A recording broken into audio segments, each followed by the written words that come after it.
around 32 square hectares, and many people who have tried to approach the camp, they are not allowed by the Albanian Secret Service. But some people who made the construction, etc., they say they have built even heliopads, which means they are going to have helicopters there. Now, with the coming of the Mujahedins, we had a number of problems that we faced in Albania.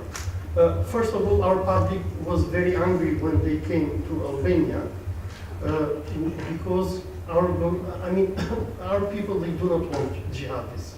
I mean, they're afraid of Islamic terrorism. And when they came, there was a media outburst. Many people were attacking the government. They were accusing the Rama government of telling to him, you wanted first to bring the chemical weapons of Assad, now you're bringing the Mujahedins. But parallel with the Mujahedins, we had another problem in Europe and in southeastern Europe, as you all may know, and that was the radicalization of Sunni Muslims who joined the jihad in Syria. The American and European partners of Albania have demanded from our government to set up de-radicalization programs and punish people who call for violent jihad against foreign countries. From 2012 to 2014, some 100 Albanians have joined the jihad in Syria. In coordination with the American government, the Albanian parliament changed in April 2014 its penal code and created the necessary framework for the incarceration of people who want to join violent jihads in foreign countries. And according to the new law that we have, it is punishable in Albania from 15 years to life in prison if somebody wants to join the jihad. In its fight against jihadism, our government even arrested 9 Albanian sympathizers of the Syrian jihad in 2014 and convicted them with jail time of around 126 years. But what is the irony now? While the Albanian government goes after Albanians who want to join the jihad in Syria, and sometimes some of the people who have been jailed, they didn't even go. We have some cases in the court of them who they didn't even make any declaration praising Abu Bakr al-Baghdadi or the jihad. Our government doesn't implement the law when it comes to the Iranian jihadis. The Iranian jihadis that we have in Albania, they're exactly like the Wahhabi or the Salafi jihadis who wanted to make a regime change in Syria. What we see in Albania in every 3 months, let us say, we have American senators who come to Albania, or sometimes the Iranian jihadis, they make big gatherings with some of our politicians, and they call for regime change and jihad against Iran. And the big question that our civil society and many journalists make in Albania is, and we ask our government, why do not you implement the law against these people who go against the penal code of Albania? Another big problem that we have with the Iranian Mujahedins is that while Albania nowadays has war refugees from Syria, Afghanistan, Iraq, Palestine, and when these people come to Albania, they want to integrate in the society. These people do not want to integrate in the society. In 2016, I took a part in a TV debate in Top Channel, which is the biggest channel in Albania, and debated with the ex-Minister of Foreign Affairs of Albania, Madam Harji. And I told her, why you're bringing this jihadi organization to Albania? Her argument was that the deal of the Albanian government with the Americans was that we're going to help these poor war refugees save themselves from Iran, Iraq, etc. I told her, Madam, you're not going to do this thing. These people are going to come to Albania, they will not integrate. We're not bringing them here for humanitarian purposes. These people are going to commit terrorist acts in the future. And the time proved that I was right. These people, they're not integrating in our society. They live in the paramilitary camps.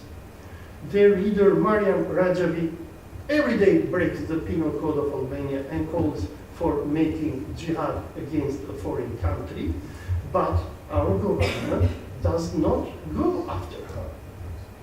The double standards of the Albanian government towards its local radicalized Sunni Muslims who want to join the jihad in Syria and the Iranian Mujahedins who want to make jihad in Iran has led many Sunni Albanian imams and commentators in Albania to question why does the Albanian government allow the Iranians to do jihad, but not us to do jihad in Syria? Another big problem that we're facing in Albania is that the Iranian Mujahedins, they are blackmailing our media.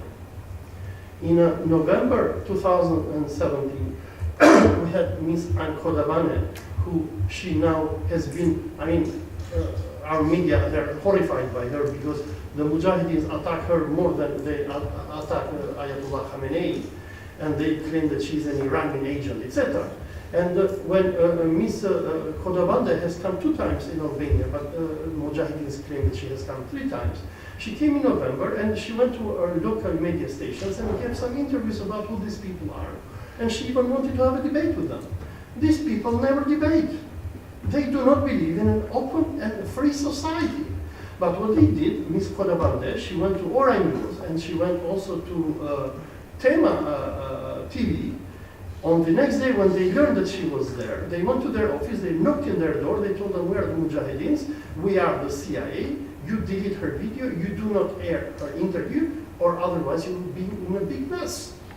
When I saw them, it was crazy. In Albania, we can say anything. We can insult Trump, we can insult our prime minister, but the Mujahedeens were so strong as they are even above the law. In February 2018, when we had 3 Mujahideen defectors who they're complaining, they're going to police stations in Albania because MET members are not threatening them with death. And we have a report by our police who are saying we have to protect these people because they might be killed. So they went to top channel TV, and there is an investigative program like DN in Italy, which is called Fix Fire. And they went and they said, listen, we have been with these guys, now we're out. The UNHCR doesn't support us. We were Mujahideens. We want to de-radicalize ourselves. We're trained on suicide bombing, on this and that. We want your society to help us. What the Mujahideens did is they attacked the top channel.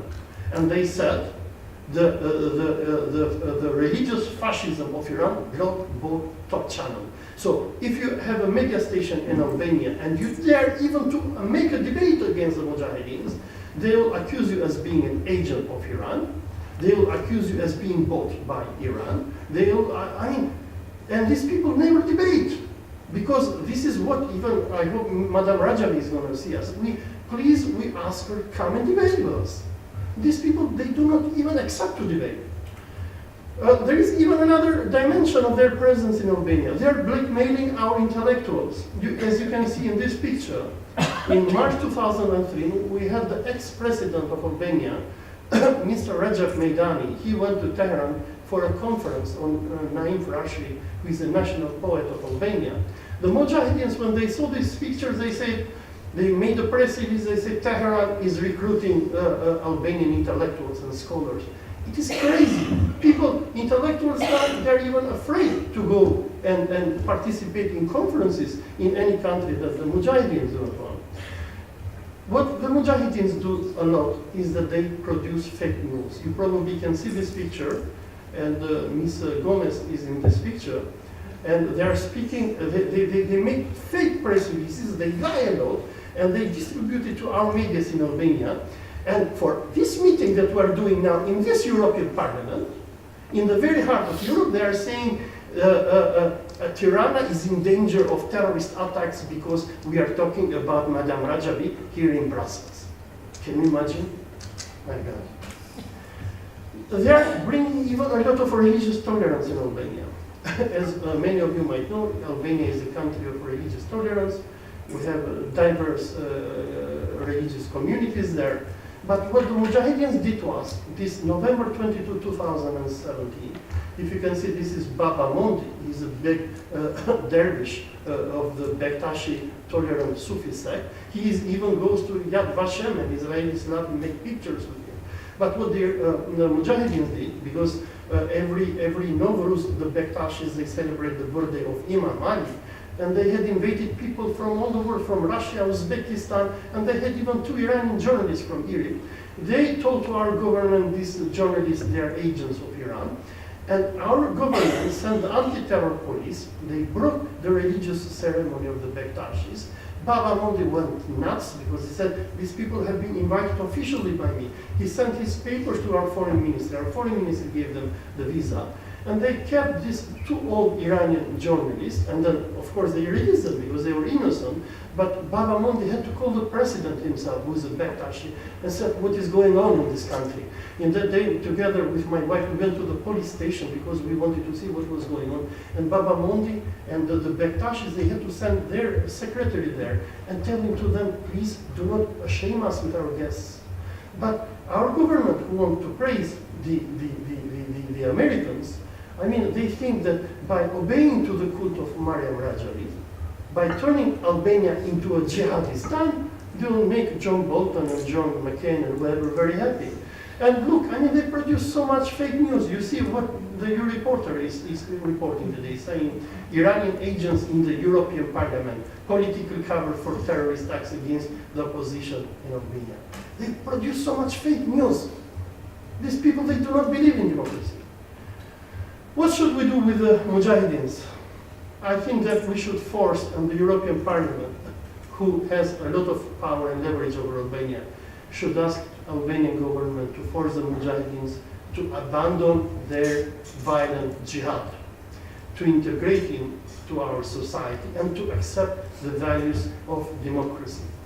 The Mujahedins must end in Albania the campaign of intimidation, terrorist calls, lies, disinformation, fake news that they are doing out of Albania, and this is very worrying.